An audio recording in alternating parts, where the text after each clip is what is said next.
Seto Kaiba is widely loved for a ton of reasons.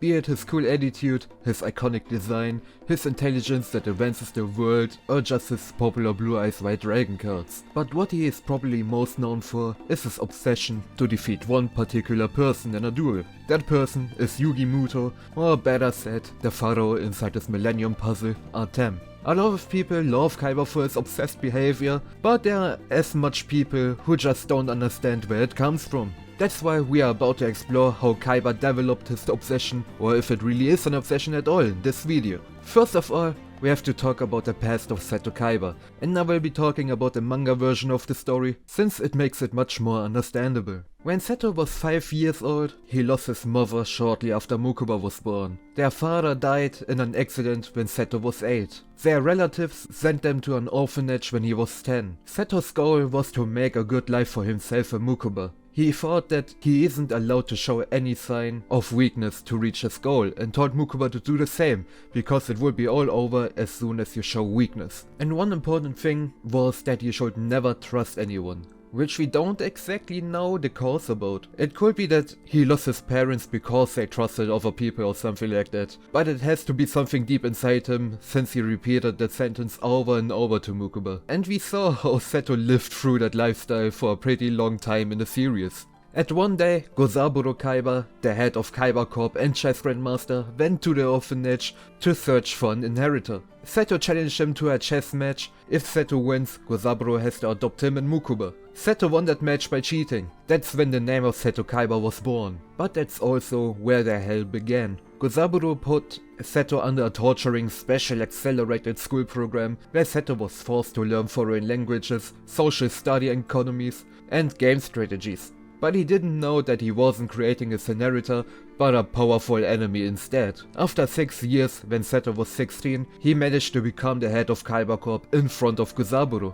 Gozaburo accepted his loss and jumped out of the window to commit suicide, telling Kaiba to watch him, since that's what losers deserve. Kaiba thanked him after realizing that to lose means to die. So, now that we went through Kaiba's past, we were able to establish some shackles that Gozaburo and he himself put on him. Not to trust anyone, that winning is everything, that losing equals death, and that he is not allowed to show any kind of weakness. These are important points when it comes to his confrontations with Yugi and the Pharaoh. So let's go through these confrontations. The first one was when Kaiba randomly visited the card shop of Yugi's grandfather. Grandpa Muto showed his Blue Eyes White Dragon to Yugi and his friends. Kaiba couldn't believe to find such a rare card this close to him. He wanted that card because it would make him invincible in duel monsters, but Grandpa wouldn't give that card away, since it was a gift from a dear friend, which means as much as his heart to him. However, Kaiba was able to steal the card from Yugi the following day, so the Pharaoh wanted to duel him to get his card back. He started a shadow game, so Kaiba could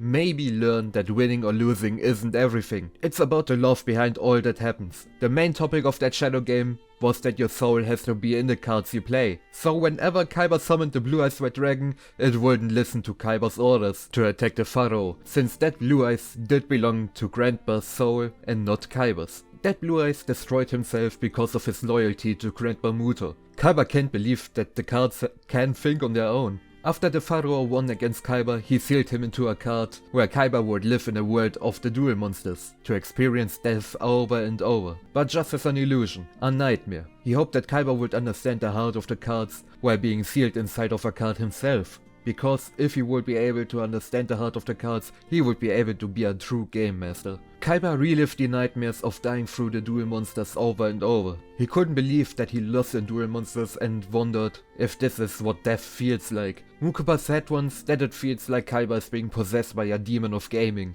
and this demon are his established shackles we talked about, that hindered him from realizing what the right way was. So he built Death Tea, an entire building with games that would kill the loser, just to get his revenge on Yugi for defeating him. Meanwhile, he already got his hands onto every other existing Blue Eyes White Dragon in the world. After Yugi won 4 out of the 5 stages from Death Tea, it was time for the final round, another duel in Duel Monsters against Kaiba himself. The 4th round was a game against Mukuba, which Mukuba lost, and Kaiba even punished his little brother for losing, saying that he would always be a loser as long as he believes in something like brotherly love. He didn't even try to care about what happens to Mukuba. The second duel between the Pharaoh and Kaiba started, and Kaiba Kaiba dominated him till the end with the might of the 3 Blue Eyes White Dragons. That is, until the pharaoh realizes that he needs all 5 parts of the Exodia to defeat him. Pulling off to get Exodia, the pharaoh explained to Kaiba that even the weak ones can work together to reach an infinite amount of power. The pharaoh used his iconic Mind Crush as a penalty game for Kaiba to split his heart into a puzzle,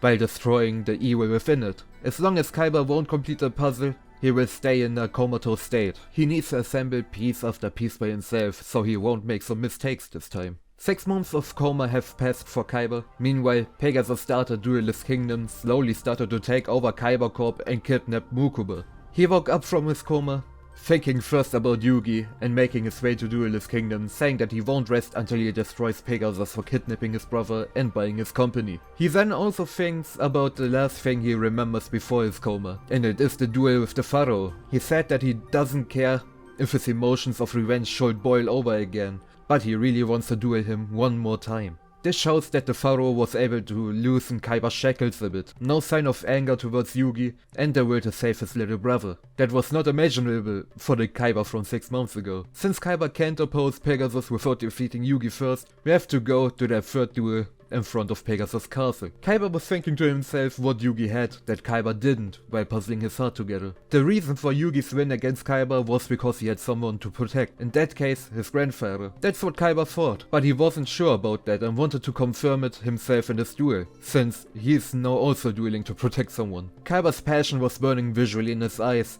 and even the pharaoh saw that Kaiba wasn't the same person anymore. The pharaoh accepts this duel and it goes as we know it from the anime. When the pharaoh fuses his Mammoth Graveyard with Kaiba's Blue Eyes Ultimate Dragon, it began to rot away. Kaiba saw Mukuba inside that melting Ultimate Dragon and saw his younger self trying to save Mukuba and getting angry towards the older Kaiba. He zoned out and got back to some of his shackles. Losing equals death. That's what Gozaburo fought him. So he shows that he is ready to kill himself if the pharaoh decides to win against him. That was Kaiba's last desperate chance of winning, and it worked. Yugi stopped the pharaoh from killing Kaiba off. Kaiba looked at Yugi with empty eyes. All the fire from the start of the duel vanished. Kaiba started to become his evil self, talking down on Yugi and telling him that he lost because he showed weakness. Anzu got up and told Kaiba that he is wrong and also the one who lost. Not to Yugi, but to himself, since he gave up on living instead of finding ways to get up and to never give up. We can see that it hits Kaiba, but he is still focused on his mission to free Mukuba, so he doesn't start to argue or anything, but makes his way directly to Pegasus. The time comes where Kaiba duels Pegasus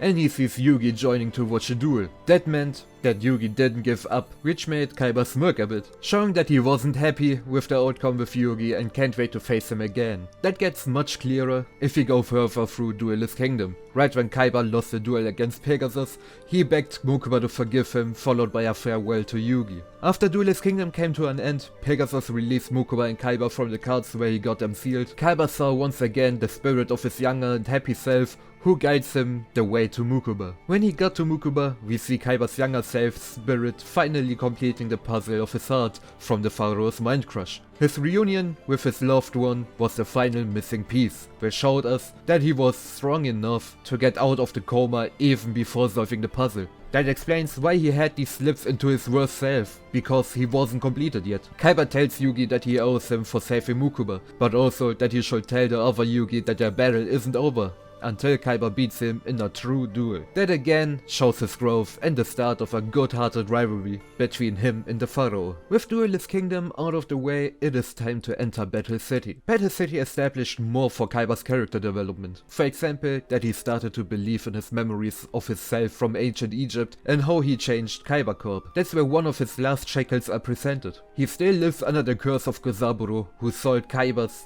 developments to military forces in past, since Kaiba Corp was a military defensive company. Alcatraz Island, the place where the semi-finals of Battle City take place, is a remnant of Gozaburo's company. Kaiba destroyed every leftover piece of the former military company and turned Kaiba Corp into a game company. So he built a dual tower on Alcatraz Island to finally escape Gozaburo's curse as soon as he won Battle City on top of his remnants. But it didn't go as planned for him, since he lost his semi-final duel against the pharaoh. The reason for his loss were the shackles of the past, his hatred and anger from living under Gozaburo, losing his parents and every shackle he had to this point. Kaiba tried to flee from the past by repeating the mistakes of not trusting anyone. The pharaoh won because he had friends on his side to support him. Kaiba never accepted such help and wouldn't try to help anyone except for Mukuba. But even that will change after this duel. Mukuba told Kaiba that he wants to see the young happy Seto again, and that he should save Yugi and his friends because they saved him on Duelist Kingdom. Ishizo afterwards told Kaiba that she will stay on Alcatraz Island that's about to explode in 2 hours if her brother Marek can't be saved. That reminded Kaiba of himself whenever he was ready to die just for the sake of saving Mukuba. He then decided to give that so-called friendship a try, gives Yugi a card that higher his chances of defeating Marek to 20%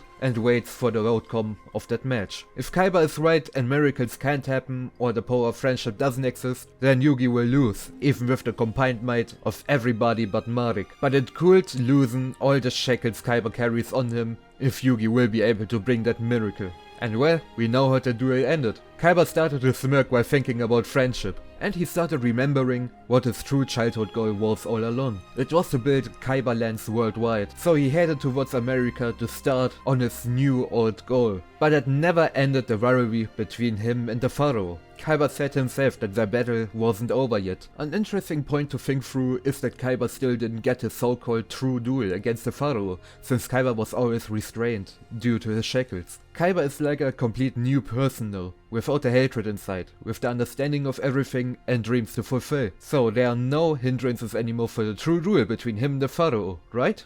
Well, that would be the case if the pharaoh wouldn't have left the present world right afterwards. Kaiba has lost not just his rival, but also that one person he was able to bond with as a friend. In addition to that, he lost one of his biggest goals, the true duel against his friend Artem. But Kaiba didn't give up on neither his goal nor his friend. He kept going, building a new system called the Duel Links, where every single person in the world can dive deep into a virtual world. You can free your soul from that prison that's your body, and your brainwaves can expand on the world, advancing it without any limitations. The stronger the consciousness, the more possibilities you get. Because of that, the Duel Links evolve further and further, so much that if you have a consciousness that exceeds that of the normal human being, you could cross into a realm beyond this life and into a higher plane. Something like the realm of the dead. Kaiba tried to exceed it and his brainwaves did surpass human limits. He was able to see Artem's soul, but if he would travel further, he would end up dying by that. Mukuba did everything to get Kaiba out of the virtual reality, and also his blue-eyed white dragon, or more like the origin spirit of it, Kisara, stopped Kaiba from dying for his goal. He wasn't mad for being pulled out of it. It is the opposite. He was happy that he saw Artem's spirit existing with his very own eyes. That's how we get to the plot of the Dark Side of Dimensions movie. He tried to put the Millennium Puzzle together to bring the soul of the pharaoh back. Kaiba could not accept Yugi's statement that the pharaoh isn't here anymore, since he saw his soul before his eyes. He tried everything to get him back. At the end of the movie, after Diva got defeated by the shortly returning pharaoh, Kaiba was happy to get his confirmation that he still exists. Artem took the Millennium Puzzle with him before he left the current world, so Kaiba tried his previous way to enter the realm of the dead again, but this time with the Quantum Cube by his side. And he succeeded at the end, standing in front of Artem in ancient Egypt, finally fulfilling his goal of getting the true duel against Artem they always wanted to have. Even though we don't get to see the duel, we can all be sure that it finally was his duel against Artem that won't get hindered by any shackles anymore. The true duel that they wanted since Duelist Kingdom finally became reality. A tragic beginning with a fulfilling end to the King of Games and his eternal rival. This video kinda turned into an analysis of Kaiba instead of just talking about his obsession. But to finally end my point, I would say that Kaiba's obsession towards Artem never really existed. It is just something that looks like an obsession if you don't look deeper into it. Instead of saying that he was obsessed, I would say that he was very passionate to his goals, which is also one of the main themes of the series. I hope I was able to bring Kaiba's connection to Artem and his passion to fulfill his goals understandably enough to you guys. If you enjoy watching videos like this, I would really appreciate you to leave a like and to subscribe this channel, so you won't miss out on any more deep Yu-Gi-Oh topics. And don't forget to comment below what you think of this topic. Was I able to change your mind? Do you have any opinions that differ from what I say? You can share anything down below and I will gladly read anything you have to say. Thank you for being here and watching this video till the end, take care of yourself and see you in my next videos. Bye!